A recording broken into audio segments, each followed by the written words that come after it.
Hi everyone, my name is Ehsan, and in this video I'm going to show you how to work as a team when you are writing a research paper. And if we go through the list of the videos that I have created so far, this is video number 21. This picture reminds me of working as a team. So here, of course, I'm talking about the research paper, but it works and applies to everything else, right? So if everyone does its job very well, we are going to go in a straight line and we are going to succeed. So here I'm going to just show you a few tips about working as a team on a research paper. When we are working on a research paper, we have a document, right? So here I'm showing you a Word file that you can put a comment, right? Everyone knows that. So if you select that sentence that you want to change, you can select it and then put a comment, and the comment usually goes on the right side, and the person who sent you this version of this document, they will see what you put in, right? The other way of doing this, which is more efficient than putting the comment, is using track changes. So if you go to the Microsoft Office Word and go to this review tab and then the track changes, and if you turn this on, then let's say I do want to change a word or a sentence, right? So in this case, I'm just showing you one example. Let's say I want to change this view to perspective. So if this is on and then I select it and just write whatever I want instead of that, then it's going to create a new version of that, right? So if I send this document to someone else, they are able to see what were the changes that you have done on this document. And it's just easier to either accept or reject that. In this case, let's say you did the changes and you send this document, and if that person does a right click on your changes and either accept or reject, they can easily do that, right? They don't have to copy paste from your comment to the document. It's just going to save a little bit of time. And if you go through all of these changes and you want to accept them all, you can also do that. You can go to the top, accept, and then say accept all changes, right? And if you are not able to see them, usually there is like a tiny bar on the right side. If you click on it, then you will see what are the changes. So I personally prefer that over commenting, because if you put a comment, then I have to do a double work. I have to go copy that, paste that here.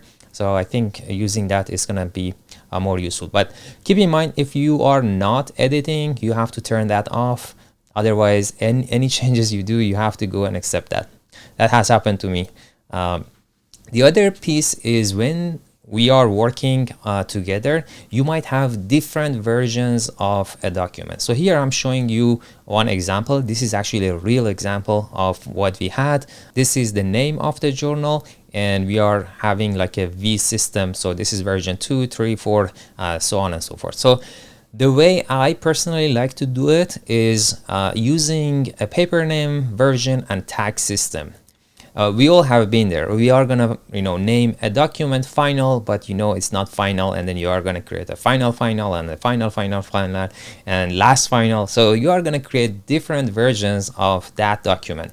The way I like to do it is using these three tag system. So you are gonna use a paper name, a version, and a tag. So this tag is not necessary, it's optional, but when you have it, you can use it so you know what happened. So here it's the name of that imaginary example that we wrote a paper on, right? So it's a bicolored apple. So this is the name of that document, and then these are the versions, and then the tag usually is for when you actually do something and you want to remember what you did on that specific document. Let's say I'm on version 3 and I give this document to Sarah, Fabian, and Brianna, and I want them to put their comments in, right? Then I just put it as a tag. Then I know what happened on that document, what version I gave them, and then when I combine all of these three, I'm going to create a version 4. And let's say I give the version 4 to Peter to revise, and then I'm going to accept all of them and do the version 5. So here is like, let's say I had a meeting with them, and then I created version 6, and this is version 8 that I actually submitted. So This is just gonna, help you to know what you did. Don't just, use the final or before or something like that, because you are gonna change that. Even if you submit your paper, then you are gonna get some feedbacks from the reviewers, and then you have to revise it. So that's actually not even final yet, right?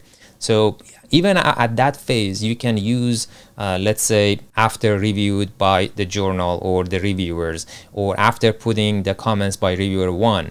This is just going to help you to organize the way you work together as a team.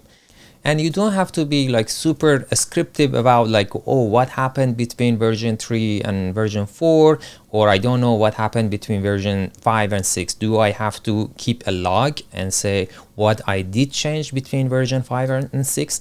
I would say if you want, you can do it, but you can easily compare these two versions using either an external software or the Microsoft Word Office itself. So I'm going to show you here one example. Let's say I have two different versions of one document, and I don't know what happened between these two, right? I want to just see what were the changes that I did between these two. So you can go to the Microsoft Office, you go to the review, and then you go to the compare, and you open just the original document and the revised document and hit OK, and it's going to show you side by side. This is on the top, the original document, on the bottom, this is the revised, and here in the middle, you are going to see what were the changes that you have done between these two versions. And here on the left, you are going to see them as a list. There is another external software that you can use. It's called Beyond Compare. Then you can, it does the same job. You can open the two documents and compare them, and it's going to show you what's the difference between these two. This is the end of this video. In the next video, I'm going to show you how to find the right journal for your research paper. See you in the next one.